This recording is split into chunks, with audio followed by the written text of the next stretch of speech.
Bonjour mes amis, j'espère que vous avez passé une bonne semaine et que vous avez hâte de profiter d'un autre sabbat béni. Vous vous souvenez peut-être, il y a quelques semaines, lors de notre temps passé ensemble, nous avons vu l'histoire étonnante d'Abraham, l'homme de Maasai de Tanzanie, qui a décidé de rendre la dîme en donnant 1/10 de tout son bétail, et Dieu l'a béni d'une manière étonnante, faisant en sorte que son bétail et ses moutons se multiplient considérablement. Quel témoignage puissant de la façon dont Dieu accomplit sa promesse de déverser les bénédictions des fenêtres du ciel lorsque nous lui sommes fidèles. La dîme et le don des offrandes sont des pratiques anciennes établies par Dieu lui-même. Ils sont censés être une bénédiction incroyable pour nous, car ils relient nos cœurs au cœur de Dieu. Dans Matthieu 6, versets 19 et 20, Jésus lui-même nous dit « Ne vous amassez pas des trésors sur la terre, où les mythes et la rouille détruisent, où les voleurs percent les murs pour voler.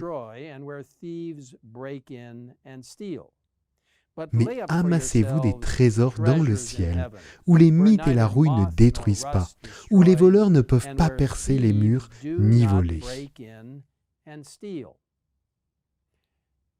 Comme il est merveilleux de penser qu'aujourd'hui, par le retour de la dîme et des offrandes, nos cœurs peuvent être au ciel.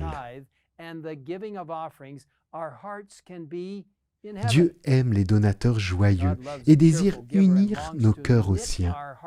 S'il nous demande de lui reverser la dîme, soit 10% de tout notre revenu, de les lui rendre, il nous demande aussi de faire des offrandes régulières et systématiques pour soutenir la mission de son Église.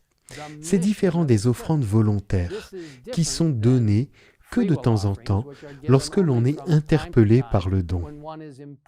Selon la Bible, nous devons donner ce que nous recevons.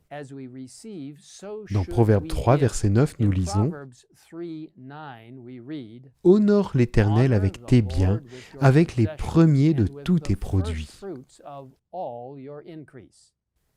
Et la Bible nous dit également que nous devons être constants dans nos offrandes, c'est-à-dire que nous devons déterminer à l'avance quel pourcentage de nos revenus nous donnons régulièrement en offrande.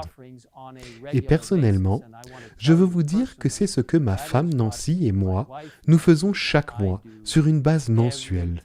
Et vous pouvez le faire sur une base hebdomadaire, peu importe, mais c'est important de le faire de manière systématique.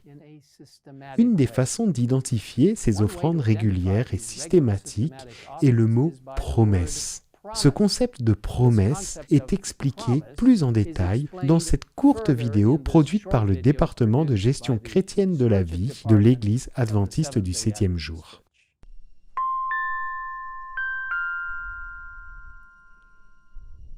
Salut.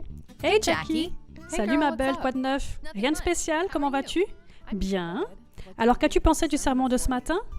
Eh bien, c'est de ça dont je voulais te parler. Ah ok, dis-moi. Que voulait dire le pasteur quand il parlait de promesses et d'engagés? Eh bien, les engagés sont ceux qui ont promis d'exercer leur confiance dans le Seigneur en lui renversant régulièrement un pourcentage de leurs revenus comme offrande en plus de la dîme. Mais la dîme n'est-elle pas suffisante? Pas vraiment. Selon Malachie 3, versets 8 à 10, les deux sont exigés par Dieu. Et l'absence de l'un ou de l'autre représente une malhonnêteté à son égard. D'accord. Mais en quoi sont-elles différentes? Eh bien, la dîme a un pourcentage spécifique fixé par Dieu. 10%. En revanche, il laisse à chacun d'entre nous individuellement le soin de décider du pourcentage à donner en guise de promesse. Ah, je vois.